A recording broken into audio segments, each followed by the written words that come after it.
Hi, good afternoon. Sam Barr here from Healthy Mind Coaching and Training. I'm just with Jade here today, and we're just going to look at Jade's story. And Jade, has a lot of things maybe in her life that at one time she didn't want, but thankfully today you're in a much better place. So we're just going to really look at Jade's past story. We're then going to look at why she came here, and then feeling better, and then she's going to give maybe a wee bit of good news about her future. Is that okay, Jade? Yes, yeah. Okay, Jade, so we want to look at your past story, reasons why you came here, reasons why you felt that you reached a point where you couldn't really, let's say, move forward. Okay. Tell me a wee bit about that. Well, it was just a build-up of over the years. I found myself stuck in a rut. I was living in an apartment on my own. I'd stopped going out with some fella that he really hurt me. Yes. I had a lot going on with maybe my mum and dad, and there was a lot going on in work as well. So it was just a build-up of a lot of things. I felt really lonely. Spent a lot of time on my own and was just going to work. So it got to a point where my anxiety was so bad. It was constant every day. I just felt really anxious, and I couldn't settle. I couldn't stay at peace. I just constantly had to try and distract myself until one day it got too much, and that's whenever I googled cognitive behavioural therapy. Yeah. Well, that's a good idea, Jade. And in that time of anxiousness, obviously you're thinking, where can I turn to? What helps her? Where do I go? What do I do? You reached that point because you said there you were anxious, right? What caused your anxieties? People pleasing. Okay, people pleasing. Yeah, definitely. Not realizing my own self-worth. I didn't understand why people were treating me so badly. I just didn't understand what I had done for these people to treat me like that. So you kind of made me change the way I thought about things, and I kind of had put boundaries in place instead of maybe letting people speak and treat me not nicely. Yeah, because you need to understand that, when you go through things, you can react in two ways. Firstly, you can be overwhelmed by it, lie under it and collapse. Or you can say, okay, I need to change things here because things aren't working for me. And my point today, I suppose, in a way too, Jade, is to show people that, like yourself, there's people out there who need help. And there's people out there really, really struggling, suffering, and really maybe they're afraid to get in touch with someone. Definitely. And, I'm trying to get across here that, you came as an ordinary person looking for a means of help. Now, what does that means of help mean to you? Well, obviously this wasn't the first place I came for help. Yep. So before I reached out to my GP and I got booked in for counselling. Yes. And it was brilliant. We got to go through my past, and he did help me, but I just found then I still felt constantly anxious, and in all honesty I just felt like it kept getting worse. It wouldn't stop, and I didn't know how to make it stop, and that's whenever I realised I needed to change the way I thought, but I didn't know how to do it. And you know what, Jade, that's brilliant, because a lot of people don't realise they need to change their thoughts, their feelings and behaviours. And that's what we do here, right? And the reason why we do that is because counselling is a bit circular. It'll cover your past and bring you up maybe to somewhere near the present, but it really can't take you forward to where you want to be, because it doesn't have the real mechanism to move forward. Now, if you can't change your way of thinking, or nobody tells you to change your way of thinking, how are you going to know?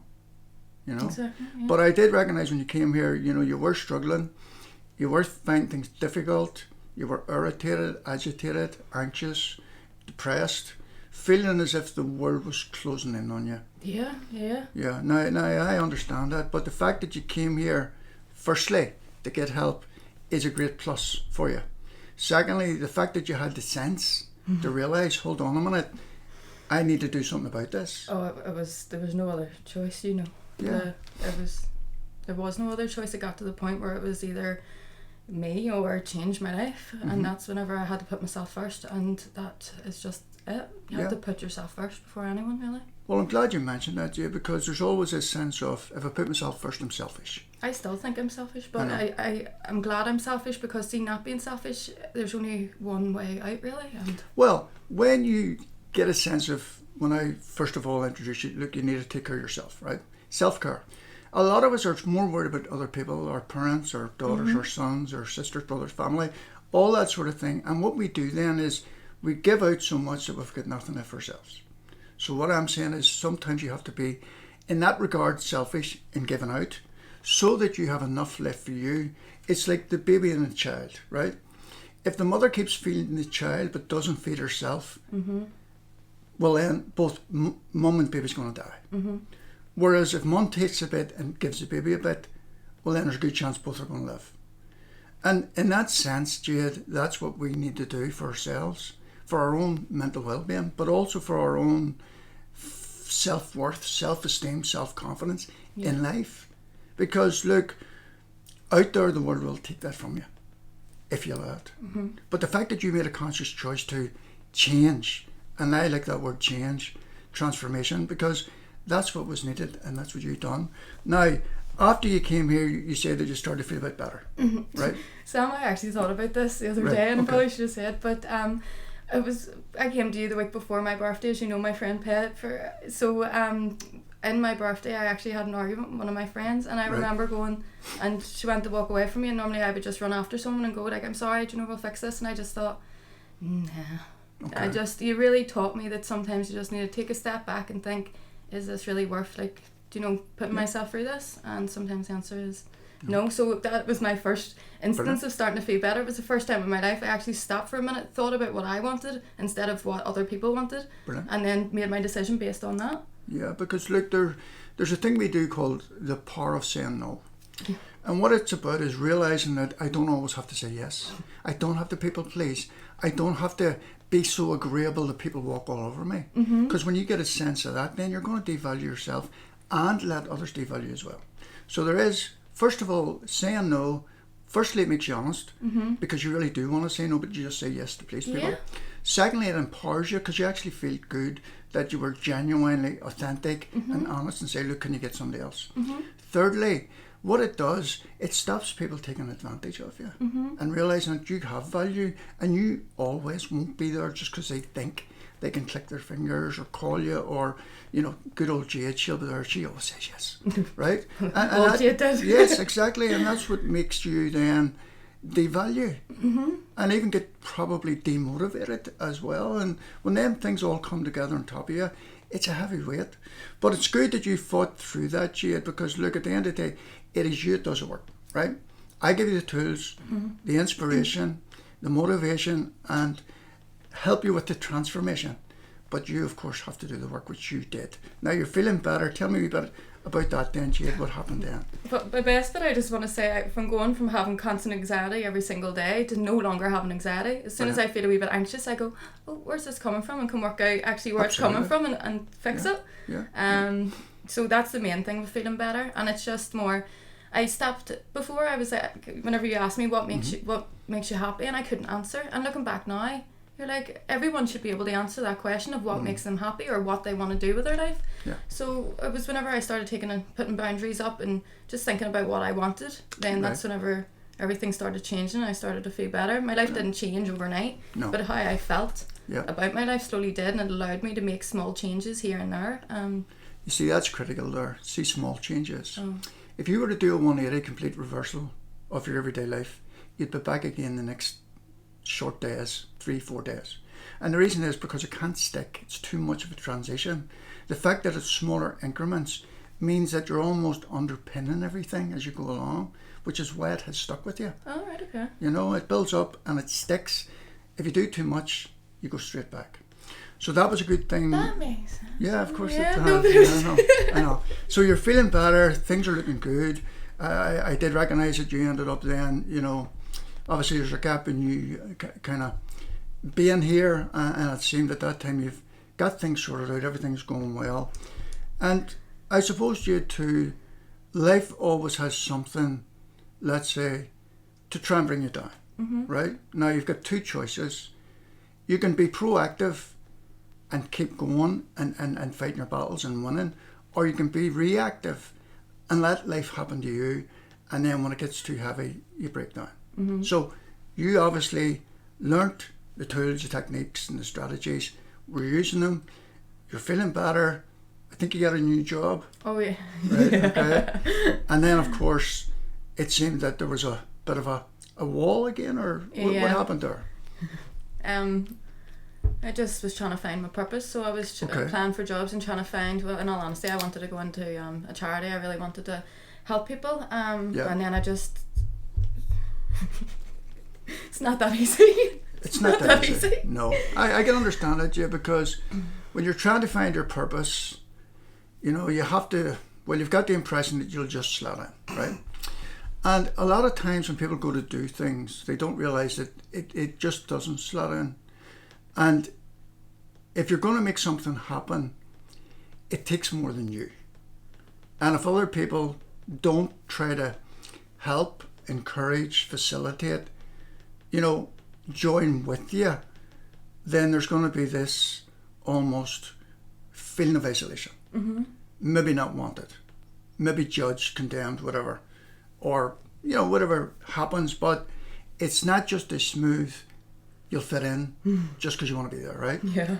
And look, and I don't mean this in a bad way, but a lot of people want to help other people, but other people don't want them to help other people.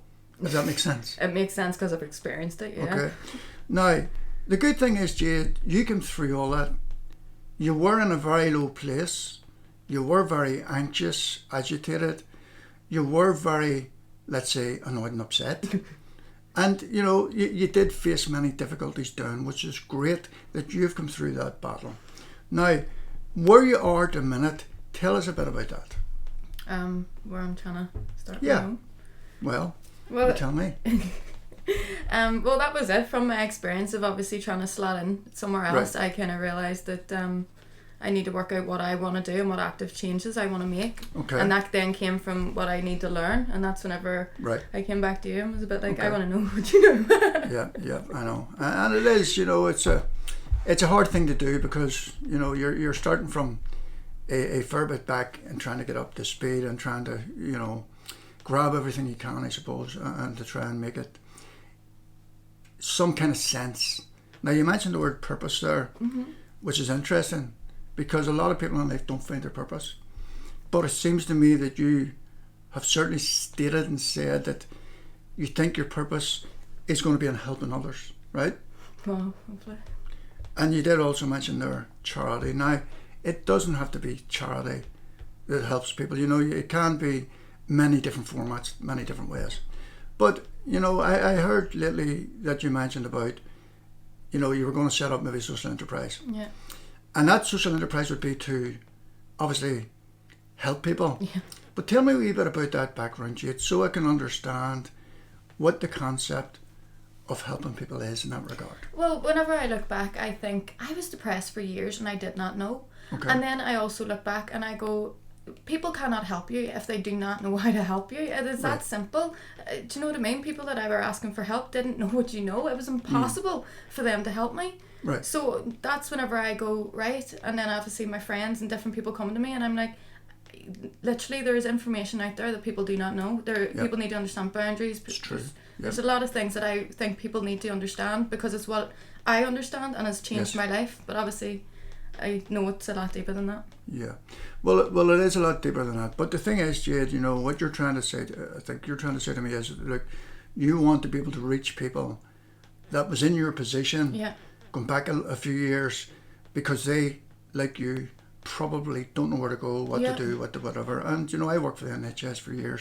I know that whole system and I know the waiting list and all how it works. But you're right, Jade, you know, the good thing is that you can make a change. There is help available, and you just got to search for it. Yep. And the thing is, Jade, you found it. I know. And not only did you find it, but you've now used it to your advantage, and you're now wanting to progress into a new project where you're helping other people. Mm-hmm. Instead of people having to find it, I want to find them. I want to make it a bit more easy, accessible. You know.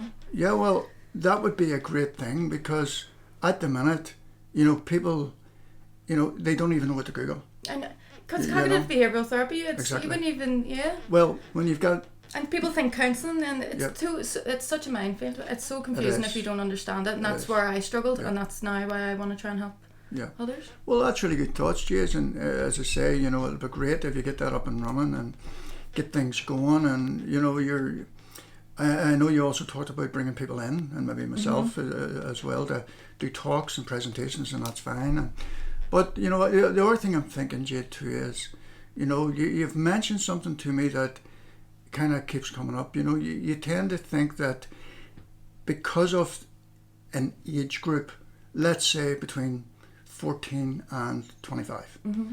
you know, we know there's, in particular, West Belfast and so forth, even East Belfast and North, you know, there is a lot of young people taking their own lives.